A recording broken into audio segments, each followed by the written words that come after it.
ये कहानी एक 19 साल की बेला नाम की लड़की के ऊपर आधारित है, जो कि एक वायलेंट प्लेयर है। जब कोई भी उसके साथ सेक्स करता है उसकी सारी प्रॉब्लम सॉल्व हो जाती हैं। आज मैं जिस मूवी को एक्सप्लेन करने वाला हूँ उसका नाम है लैली बेली, जो कि 2010 में रिलीज हुई थी।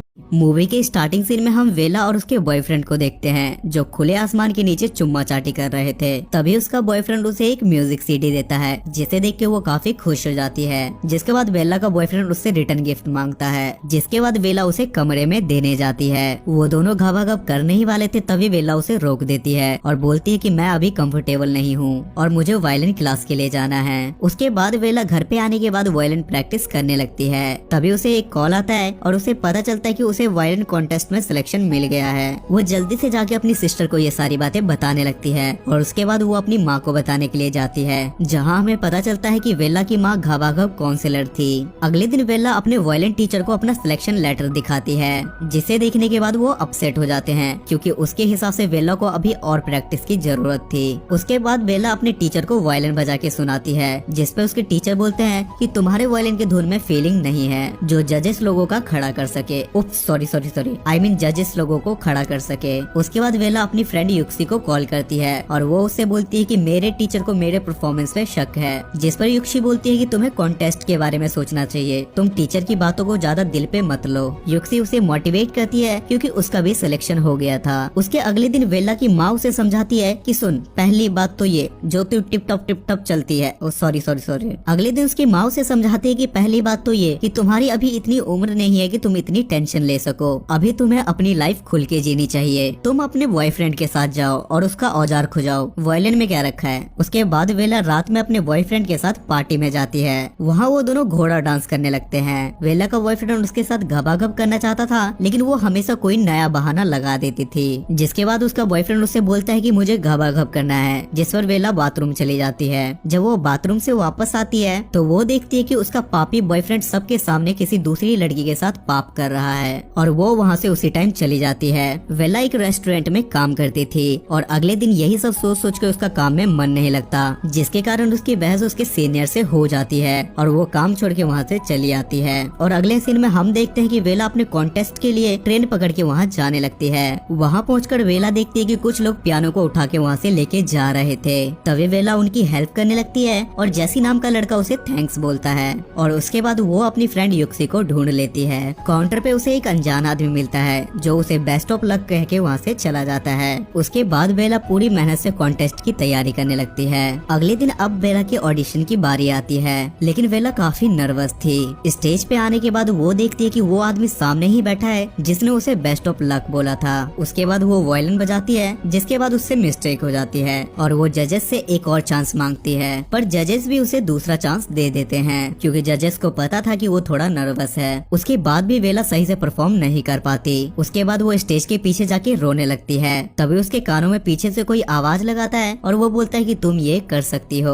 उसे फील होता है कि कोई उसके साथ घबाघब कर रहा है और वेला को भी इसमें बहुत मजा आ रहा था। उसके बाद वेला स्टेज पे जाती है और तबाही मचा देती है, जिससे जजेस भी काफी खुश हो जाते हैं। उसके बाद वेला उसी आदमी से मिलती है जिसका नाम विंसेंट था। वो वेला से बोलता है कि तुमने आज वायलिन बहुत अच्छा बजाया। वेला को अभी तक यही लग रहा था कि यही वो आदमी है जिसने मुझे स्टेज के पीछे मोटिवेट किया और वो उसे अपना नंबर देके और सेकंड राउंड के लिए ऑल द बेस्ट बोल के वहाँ से चला जाता है। उसके बाद वो अपनी फ्रेंड युक्सी के पास जाती है और वहाँ वायलिन बजाने लगती है, लेकिन अगेन वहाँ वायलिन अच्छा नहीं बज रहा था। उसके बाद वो अपनी फ्रेंड से अपनी फीलिंग शेयर करती है और बोलती है कि उस टाइम मुझे ऐसा फील हो रहा था कि कोई मेरे साथ घबाघब कर रहा है और इसलिए स्टेज पे वायलिन इतना अच्छी तरीके से बज पाया। यहाँ हम व्यूअर्स को वेला की फैंटेसी के बारे में पता चल जाता है कि जब कोई वेला को बजाता है तो वो वायलिन बहुत अच्छा बजाती है। उसके बाद वेला एक पेट बॉय को अपने घर पे बुलाती है और उसके साथ घबाघब करती है, पर उसे वो फीलिंग नहीं आती और वो उसे पैसे देके जाने के लिए बोलती है। और उसके बाद वो बीसेंट के पास जाती है। उसके बाद बीसेंट उसे समझाता है कि म्यूजिक तुम अपने किसी खास आदमी से रिलेट करके प्ले करो।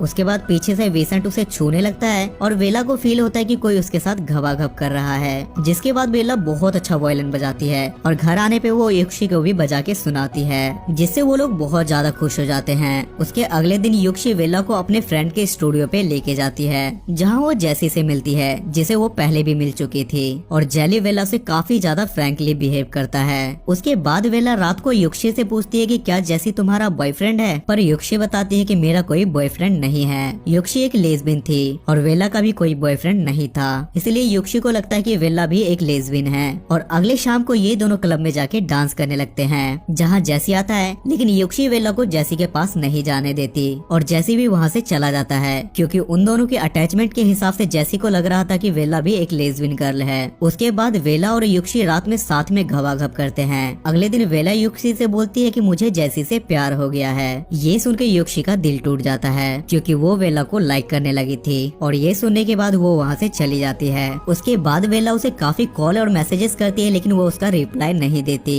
और उसे ढूंढते ढूंढते वेला उसके दोस्त के स्टूडियो पे जाती है, पर वहाँ ओनली जेसी था। वो उससे युक्शी के बारे में पूछती है, पर वो बोलता है कि वो यहाँ नहीं आई। उसके बाद वेला जेसी के वायलिन से प्रैक्टिस करने लगती है और जेसी भी उसके साथ चुम्मा चाटी करने लगता है। तभी जेसी को फील होता है कि वेला एक लेस्बियन है, क्योंकि उसने वेला को युक्शी के साथ देखा था, इसलिए वो उसे छोड़ देता है। और जब वेला घर आती है तो युक्शी उससे काफी नाराज थी, और वो वेला से बोलती है कि तुम अपना सामान लेके यहाँ से चली जाओ, और वो अपना सारा सामान लेके जेसी के पास जाती है, लेकिन जेसी किसी और के साथ घबाघब कर रहा था, जिसके बाद वो एक होटल में जाके रहती है। अगले दिन सेकंड राउंड के लिए वेला विसेंट को मोटिवेशन के लिए ढूंढ रही थी, लेकिन वो उसे कहीं नहीं मिलता, जिसके बाद वेला काफी डिमोटिवेट हो जाती है। और तभी वहाँ विसेंट आता है, जिसके बाद वेला उससे बोलती है तुम मुझे बजाओ ताकि मैं वायलिन बजा सकूं, और दोनों एक दूसरे के काफी करीब आ जाते हैं। अब वेला सेकंड राउंड में सिलेक्ट होके फाइनल राउंड में आ जाती है। अगले दिन वेला जेसी को बधाई देता है और उसे अपने साथ पार्टी एंजॉय करने के लिए बोलता है। तभी वो विसेंट को देखती है और जेसी से थोड़ा टाइम लेके वो विसेंट के पास जाती है और उसे थैंक यू बोलती है। तभी विसेंट उसके साथ घबाघब करने लगता है, और काफी देर वेट करने के बाद जेसी भी वहाँ पहुँच जाता है, और वो उन दोनों को घबाघब करते हुए देख लेता है और गुस्से में वहाँ से चला जाता है। उसके बाद वेला इनोसेंट होके अपने घर चली जाती है, और वो अपना सारा सामान पैक करके अपने टीचर के पास जाती है और अपने टीचर से बोलती है कि मैं अपनी वायलिन क्लासेस वगैरह सब कुछ छोड़ रही हूँ। उसके बाद उसकी हालत देख के उसकी माँ उससे पूछती है कि क्या हुआ, जिसके बाद वेला उन्हें पूरी बात बताती है। उसके बाद उसकी माँ उसे कॉन्टेस्ट के लिए मोटिवेट करती है, और वेला वहाँ दोबारा जाके युक्शी से माफी मांगती है, और सारी सच्चाई बताने के बाद जेसी भी उसे माफ कर देता है, और वो जेसी का वायलिन लेके फाइनल स्टेज पे जाती है, और वो वहाँ बहुत अच्छा परफॉर्म करती है, जहाँ हम जेसी को स्टेज के पीछे बेला के साथ घबाघब करते हुए देखते हैं, जिससे हमें पता चलता है कि बैक स्टेज में हमेशा जेसी ही आता था, विसेंट नहीं। और ये मूवी यहाँ खत्म हो जाती है।